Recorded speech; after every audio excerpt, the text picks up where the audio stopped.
চলছে countdown.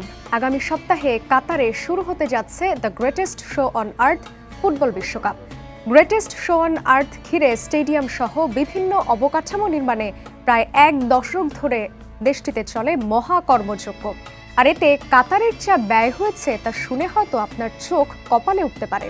Football আসরের জন্য দেশটি খরচ করেছে বাংলাদেশি মুদ্রায় প্রায় 22,30,000 কোটি টাকা। তারপরও শ্রম আইন লঙ্ঘনকে কেন্দ্র করে নানা বিতর্কের মুখে পড়ে মধ্যপ্রাচ্যের দেশটি। তবে নানা ঘটনা, অঘটন কিংবা বিতর্ক ছাপিয়ে এবারের বিশ্বকাপ আসরই ইতিহাসের সেরা হতে যাচ্ছে বলে মন্তব্য ফিফা প্রেসিডেন্টের। সুর মিলিয়েছেন বেলজিয়ামের হেড কোচ রবার্তো মার্টিনেজো। কেন কাতার বিশ্বকাপ 2022 অন্য আসরগুলোর চেয়ে ব্যতিক্রম হবে? আয়োজনে কাতারের ব্যয় বা কেন এত বেশি? এই আসর কতটা বদলে দেবে উপসাগরীয় অঞ্চলকে? এসব খুঁটিনাটি নিয়েই এবারের দৃশ্যপট। সঙ্গে আছি আমি জান্নাতুল সাদিয়া।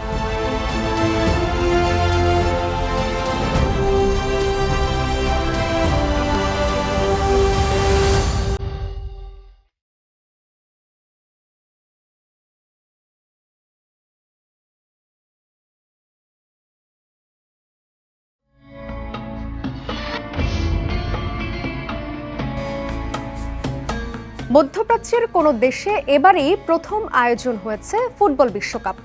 কাতার বিশ্বকাপে শেষবারের মতো 32 দল নিয়ে অনুষ্ঠিত হবে, কারণ 2026 থেকে 48 দল নিয়ে বিশ্বকাপ আয়োজনের ঘোষণা দিয়েছে ফুটবল বিশ্বের সর্বোচ্চ নিয়ন্ত্রক সংস্থা ফিফা। এবারের ফুটবল বিশ্বকাপ শুরু 20 নভেম্বর। স্বাগতিক কাতার ও ইকুয়েডরের ম্যাচ দিয়ে পর্দা উঠবে গ্রেটেস্ট শো অন আর্থের। আর 18 ডিসেম্বর লুসাইল আইকনিক স্টেডিয়ামে অনুষ্ঠিত ফাইনালের মধ্য দিয়ে পর্দা নামবে বিশ্বকাপের। মহারণ শুরু হওয়ার 92 বছর পর প্রথমবার মরুর বুকে বসছে বিশ্বকাপ আসর। আয়তনে মাত্র 11,000 বর্গ কিলোমিটার এই দেশটিতে বিশ্বকাপের 8 স্টেডিয়ামের সবগুলোই থাকবে ঘণ্টা খানেকের দূরত্বে। ভেন্যুগুলোতে থাকবে অ্যাডভান্স কুলিং সিস্টেম। এছাড়া এবারই প্রথম কোনো বিশ্বকাপ অনুষ্ঠিত হচ্ছে মে, জুন বা জুলাই মাস ছাড়া। আয়োজক দেশ কাতারের প্রচণ্ড গরমের কথা চিন্তা করে খেলোয়াড়দের সুরক্ষায় স্বাভাবিক সূচিতে পরিবর্তন এনে নভেম্বর ডিসেম্বরে অনুষ্ঠিত হচ্ছে এবারের বিশ্বকাপ। এ অবস্থায় খেলোয়াড়দের সর্বোচ্চ শারীরিক দক্ষতা কাজে লাগবে বলেই আসরটি সেরা হতে যাচ্ছে বলে মন্তব্য বেলজিয়াম কোচ রবার্তো মার্টিনেজের। এছাড়া বিশ্বকাপ আয়োজনের জন্য এখন পর্যন্ত সবচেয়ে বেশি ফুটবল বিশ্বকাপ আয়োজন করেছে ইউরোপ মহাদেশ। দক্ষিণ আমেরিকা আয়োজন করেছে 5 বার। এছাড়া উত্তর আমেরিকা 3 বার এবং আফ্রিকা ও এশিয়া মহাদেশে 1 বার অনুষ্ঠিত হয়েছে বিশ্বকাপ।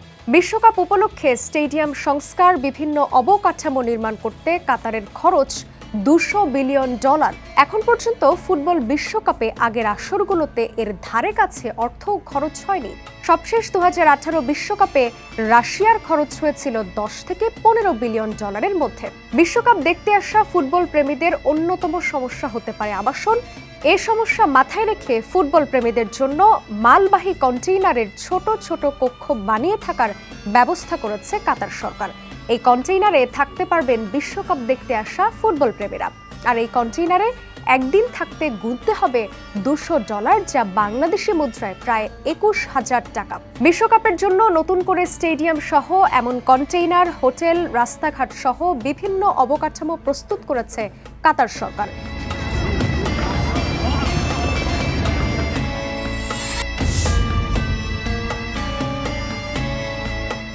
বিশ্বকাপের মঞ্চে প্রথম আসর থেকে শুরু করে প্রতিবারই ধাপে ধাপে বেড়েছে অর্থের পরিমাণ। এবারও তার ব্যতিক্রম নয়।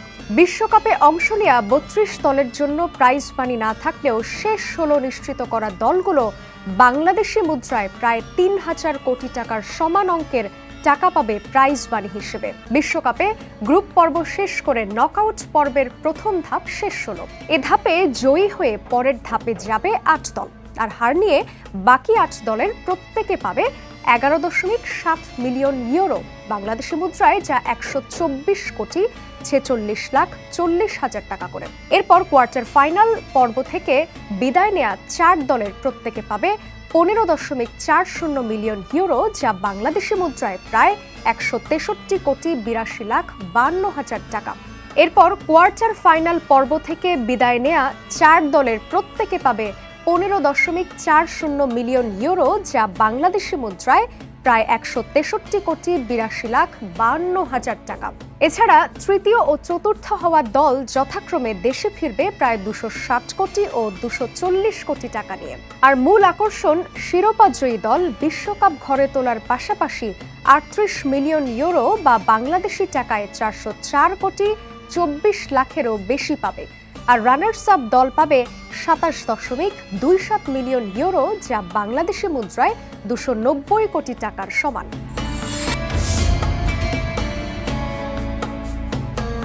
হায়া কার্ড হল বিশ্বকাপে অংশগ্রহণকারীদের জন্য কাতার সরকার দ্বারা জারি করা একটি ফ্যান আইডি। এটি শুধুমাত্র টুর্নামেন্টের সময়কালের জন্য বৈধ। টিকিট পাওয়া দর্শকরা হায়া কার্ড দিয়ে চলতি 1 নভেম্বর থেকে মরুভূমির দেশটিতে আসতে শুরু করেছেন। হায়া কার্ড দিয়ে কাতারে এসে থাকতে পারবেন 2023 সালের 23 জানুয়ারি পর্যন্ত।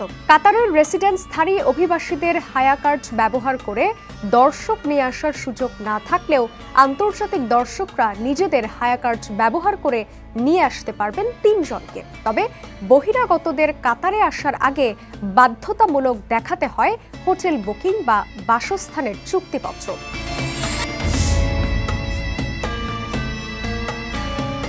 ফুটবলার ও দর্শকের নানা সুবিধা দিতে বিভিন্ন আবাসন, হোটেল, পার্ক, বিনোদন কেন্দ্র সহ অনেক কিছুই নির্মাণ করেছে দেশটি।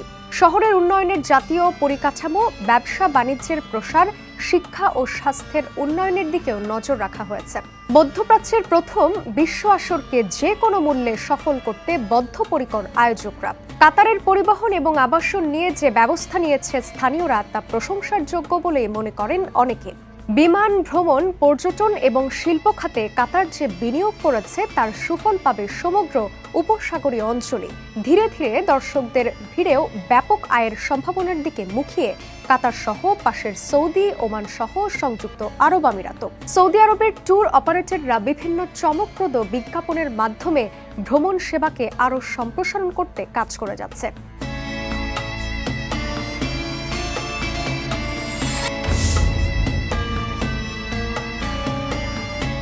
পশ্চিমা বলয়ে আটকে থাকা ফিফা থেকে অনুমোদন পেতে কম ঘাম ঝরাতে হয়নি কাতারকে।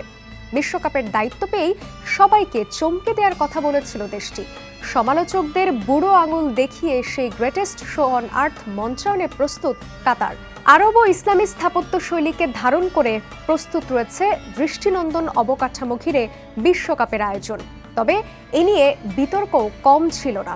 এতে নতুন করে কদিন আগেই ঘি ঢালেন সাবেক ফিফা প্রেসিডেন্ট।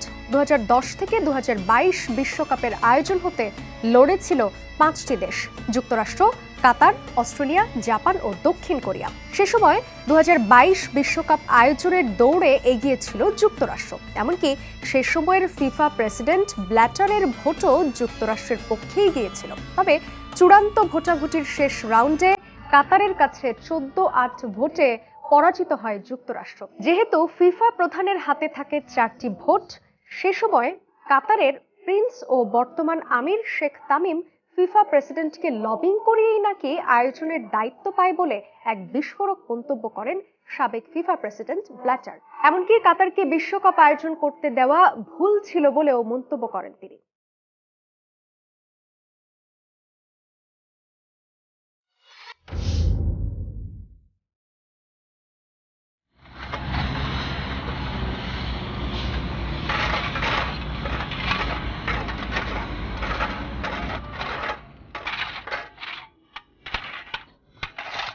চলতি বছর কাতার বিশ্বকাপ আয়োজনে বাংলাদেশি শ্রমিকদের জোরপূর্বক শ্রমে বাধ্য করা হয়েছে বলে এক তথ্য উঠে আসে আন্তর্জাতিক মানবাধিকার সংস্থা অ্যামনেস্টির এক অনুসন্ধানী প্রতিবেদনে। এতে বলা হয়, কোনো প্রকার ছুটি ছাড়াই 3 বছরের বেশি সময় ধরে কাজ করেন এই শ্রমিকরা। দেশটির শ্রম আইন অনুযায়ী দৈনিক সর্বোচ্চ 8 ঘন্টা কাজের পাশাপাশি সপ্তাহে অন্তত 1 দিনের ছুটি দেয়া বাধ্যতামূলক। তবে বেসরকারি শ্রমিক সরবরাহকারী প্রতিষ্ঠানগুলো এসব আইন অমান্য করেই কাজে বাধ্য করে শ্রমিকদের। অবশ্য কাতারের বিরুদ্ধে মানবাধিকার লঙ্ঘনের অভিযোগ এটি প্রথম ছিল না। গত বছরের ফেব্রুয়ারিতে দ্য গার্জিয়ানের এক প্রতিবেদনেও বলা হয়েছিল, বিশ্বকাপ আয়োজনের সত্ত্ব পাবার পর থেকে দেশটিতে 6,000-এর বেশি শ্রমিকের মৃত্যু হয়েছে। অর্থাৎ শেষ 12 বছরে প্রতি সপ্তাহে গড়ে 12 জন শ্রমিক মারা গেছেন। যদিও শঙ্কা করা হয় প্রকৃত মৃত্যুর সংখ্যা এর চেয়ে আরও বেশি। এর আগে বিশ্বকাপ আয়োজক কাতারের বিরুদ্ধে নির্বাচন নিয়ে ঘুষ কেলেঙ্কারির অভিযোগও সামনে আসে।